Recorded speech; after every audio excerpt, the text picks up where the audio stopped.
Bueno, bienvenidos a todos nuevamente. Espero que hayan podido descansar después de este coffee break. Les damos la bienvenida a este bloque del American College of Radiology. Esta charla va a ser en inglés, por lo que voy a pasar ahora a este idioma para presentar a nuestros invitados. In this session, remarkable members from the American College of Radiology will share with us their presentation entitled Real-World Implementation of Safe and Effective AI for Medical Imaging. Starting with Dr. Bizzo, he's an instructor of radiology at Massachusetts General Hospital and Harvard Medical School and member of the ACR Informatics Commission. He's the clinical director of the Mass General Brigham Center for Clinical Data Science and leads its artificial intelligence clinical research organization. I continue with Dr. Allen. He's a diagnostic radiologist with the Birmingham Radiological Group and is in community practice at Grandview Medical Center in Birmingham, Alabama. He's Chief Medical Officer of the ACR Data Science Institute and past president of the American College of Radiology. Our warm welcome for you too, and you can start presenting your dissertation. Thank you. You are still in mute, Bernardo. Yes, thank you very much. We really appreciate the opportunity to be part of your what looks like to be a really fantastic meeting covering so many aspects of AI. As you heard, I do general diagnostic radiology in a community hospital, and I will tell you that quite frankly, I am a consumer of informatics rather than a producer of informatics, as it were. But I think that as a end user and as a former officer of the college, they asked me to do this role as chief medical officer back in 2017 when we established the Data Science Institute at the American College of Radiology. And the purpose of the Data Science Institute has really to foster safe and effective artificial intelligence and the use of artificial intelligence in clinical practice. We all recognize the incredible opportunities that AI will bring to radiology and really all of healthcare. And so we have the unique position as being a trusted partner between our radiologists and our organization, the government agencies. We've had a long history of working with the Food and Drug Administration, which is the U.S.'s regulatory body for approval, and then developers, and creating that ecosystem which can bring safe and effective AI into clinical practice. The bulk of our presentation today is going to be presented by Bernardo Bizzo, who you heard is at MGB in the Massachusetts Brigham Hospitals in the data science office. But also he is a senior scientist with us at the Data Science Institute. And part of what we've tried to do at the Data Science Institute is create tools that average community radiologists like me, who are not particularly data science savvy, can use to make sure that when it'll work. The audio is getting lost. Sorry. And other aspects. And so in that regard, Bernardo has the unique position of being at a larger academic institute where these things are happening today real time, and we thought Bernardo would be a great person to share and contrast his real life, real world experience with what the tools that we are looking at the Data Science Institute, and really sort of giving you a perspective of how medical specialty societies can support the dissemination and the use of AI in clinical practice. So I'm going to turn it over now to Bernardo, who's going to get his slides going, and thank you again for the opportunity. thanks again for the invitation. It's a pleasure to be here. As Viv mentioned, I have a role at the Mass General Brigham Data Science Office. I'm a senior director, and I lead a lot of our AI validation and clinical implementation under Mass General Brigham, and also a senior scientist at the American College of Radiology, Data Science Institute. And it's a pleasure to be here talking to you all today. I have no conflicts of interest, and I'd like to focus our discussion today into three main topics related to the clinical use of imaging AI, highlighting how the American College of Radiology, and in particular the Data Science Office, helps support our radiology community around these activities. Firstly, how we can help our people to select AI models for clinical use, including how to best identify from the marketplace tools that match your practice needs. Secondly, the evaluation of these tools, both from the regulatory perspective as well as locally at your practice. And thirdly, when these models are deployed and being used clinically in your facilities, the important considerations about integration and monitoring of these tools, especially as results get inserted into the radiology workflow, leveraging structured data as part of the reporting system, among other ways that AI gets inserted in your day-to-day activities. So everyone who has been following the field of imaging AI knows that the number of AI products is increasing rapidly. A week or two ago, the FDA in the US updated their database that now has more than 500 medical devices cleared through the FDA. Around 75% of those are in the radiology space, with over 200 already curated as part of the ACR AI Central that I will talk more about in a minute. And information about these AI models, especially details about the cohorts that were used for training, testing, and the regulatory validation of these products, historically have not been fully disclosed and made available to end users. And this is one of the things that we are trying in the US, is working with the regulatory bodies and the developers to be more transparent, not in the model code or their secret sauce, but especially with information about the data used for the FDA clearance, for the testing of these models. And as part of my role at Mass General Brigham, I actually performed reader studies and performance assessment to support FDA clearance of these tools. And I've been noticing a trend with an increased rigor from the agency, requesting AI developers to include more detailed information in their FDA submissions, including subgroup analysis, especially for the target population that devices are meant to work at, with breakdown of performance for different races, age ranges, scanner manufacturers, models, and also presence of mimics or challenging cases in the data sets. And that's good news because for the whole community, especially radiologists and other end users, hopefully we'll have more access to this information so they can choose models that best fit their practice and their populations that they work with. And a good source of this information is the ACR AI Center webpage, as I mentioned, that has information of all imaging AI models cleared by the FDA. And you can go there and see the numbers of models increasing all the time. And it has a new dynamic dashboard where you can easily filter models by many variables, such as body part, type of device, disease. And for example, you can look at, for all FDA cleared tools for intracranial hemorrhage, and it lists all the products, the companies. We can see 13 different tools available, all CAD triage devices, meaning they can only prioritize the work list or send notifications about urgent findings.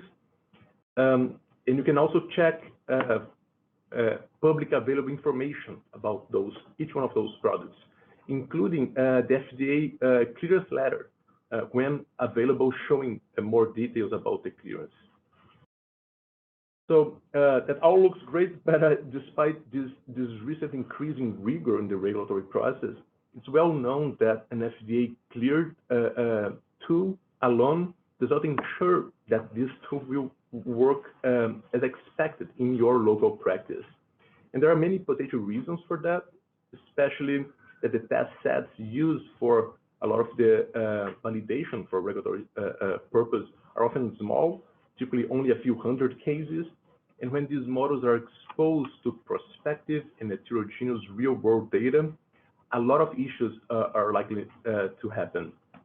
And there is growing literature on this topic. For example, this work reviewing 86 models that highlights decreased performance when a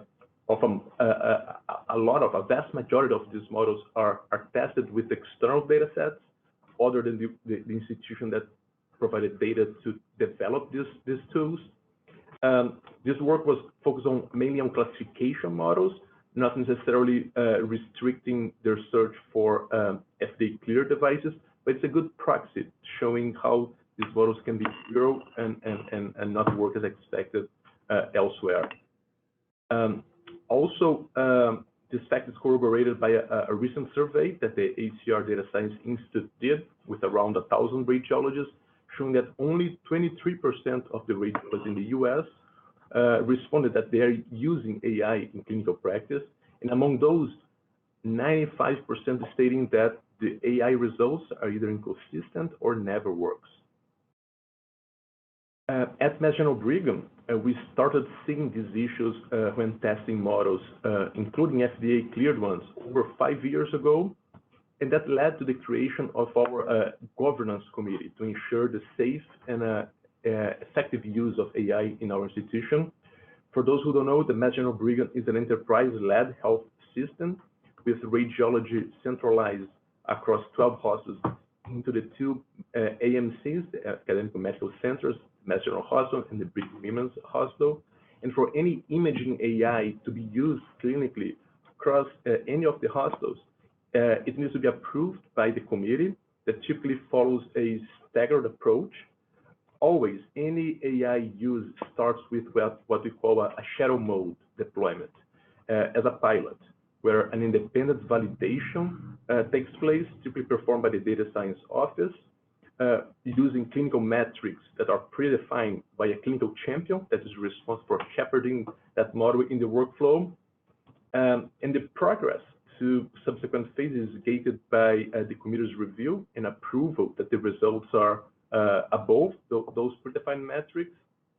Typically, after that initial shadow phase, the next step is a limited deployment phase, often with 1 or 2 hospitals only, using specific users defined for training and providing feedback how those tools behave in the workflow. Then, based on additional review by the committee, results, if promising, the model can proceed to an enterprise-wide integration with ongoing monitoring.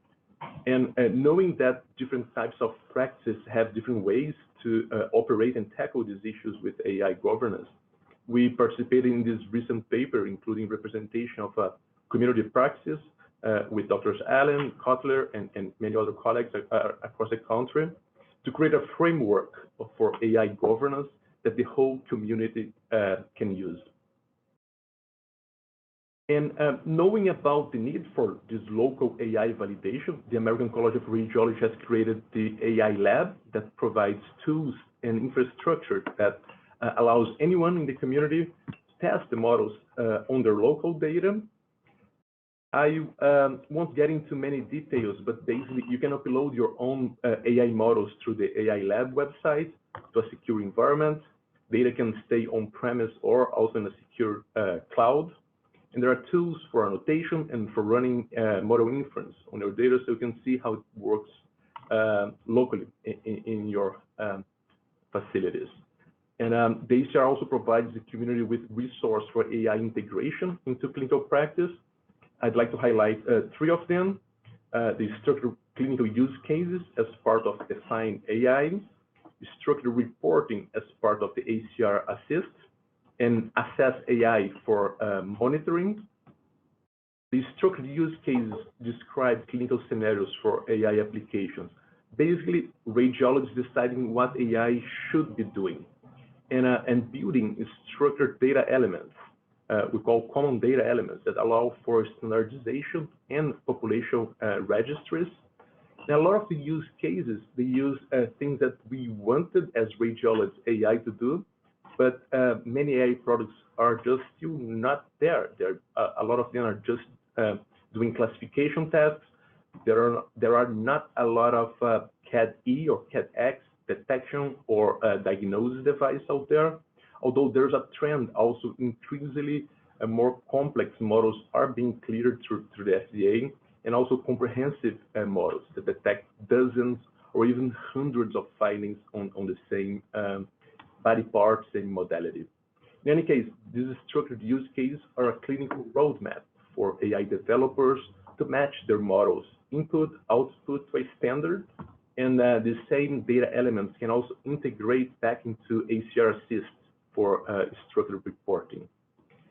And the ACR Assist is a computer-assisted reporting and decision support framework that basically converts radiology guidelines, such as the ACR white papers, lung RADs, TI-RADs, and basically all others, into computer logic at the radiologist's point of care.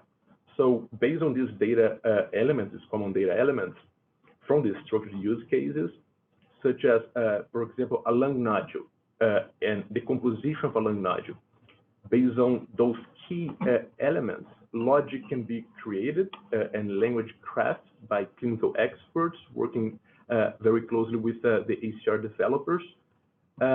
So that language can be inserted in what we call assistants, which are modules for different clinical scenarios that generate the report content that can be can have appropriate recommendations based on those guidelines, and this has been shown to increase consistency of reporting and also increase compliance with the guidelines. And all that content is freely available to the community and vendors who can implement this framework into their reporting systems. And just as an example, this is the ACR Assist integrated into PowerScribe, and the same backend would apply to any other vendors. This is an assistant of the ACR incidental adrenal nodule white paper that we have in use at Mass General Brigham, where we also have an AI model to detect adrenal nodules on abdominal CT scans. So traditionally, radiologists would populate the fields, those key data elements, using either the speech mic or image map with examples of those findings. Now, AI populates those main fields and drafts the report for the radiologist review. So when they open an image from the work list, if the AI already ran on those cases, the report can be already pre-drafted. And all the information is structured. So we know what the model predicts. The radiologist can make any changes. Let's say if the model predicted incorrectly a nodule on the right adrenal or left adrenal measuring 2 centimeters, but the radiologist thought it was 3 centimeters. They can change that, and all changes are saved in that same database along with the predicted values by the model. And the final sign-off by the radiologist is considered the ground truth that can be used for monitoring purpose through Assess AI. And Assess AI is mainly focused on AI monitoring beyond that ground truth information for classification models from radiology reports. The monitoring through Assess can also leverage metadata, for example, information from the patient, demographics, age, race, and information about the exam, technical details about models, scanner manufacturer, and so on. So we can perform subgroup analysis for those different demographics and also potentially identify data drifts over time. And all that information can be transmitted securely from any site using ACR infrastructure and used through AI Lab to slice and dice the data and find potential reasons for failures based on those subgroup analysis, such as the manufacturer, patient locations, the patient was in the ED or outpatient or inpatient, and the experience of the radiologist who provided the ground truth, and so on. Basically, all these results from assess, they allow for the creation of benchmarks with monitoring of models both at the national level, assessing potential performance discrepancies among sites, potentially different geographies or different types of devices or subpopulations in different areas of the country can be monitored how well the same model is performing at those different locations, as well as at the local level. So practices can have their own governance process and understand, based on their local model performance, potential data drifts when models should be deactivated or have their use limited to ensure patient safety. So I'm sure we could spend hours to speak about each one of these topics, but I wanted to provide a brief overview of some of the activities that the ACR, and in particular the Data Science Institute, is doing to really support our radiology community in the US and beyond. And I'd love to welcome any questions, and thank you all for your attention.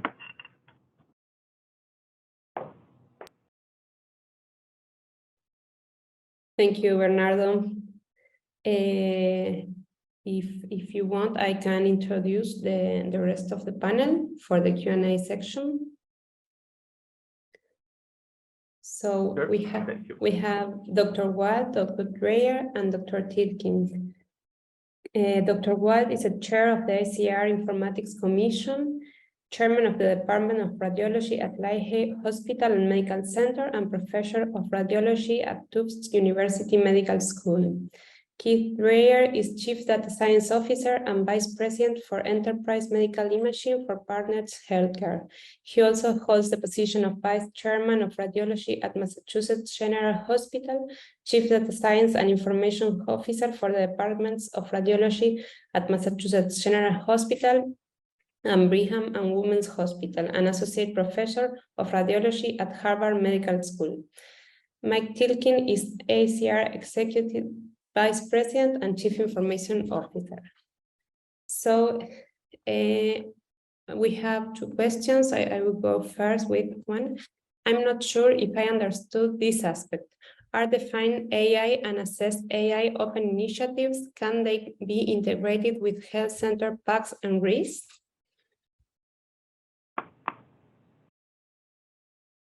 Well, I'll answer that. So the Define AI platform is really about radiologists being able to get input into the use case process. What are going to be the best things for developers to focus on as they build AI? So a large component of that is built around a typical software use case. We have divided that into data science panels reflective of each subspecialty area of radiology.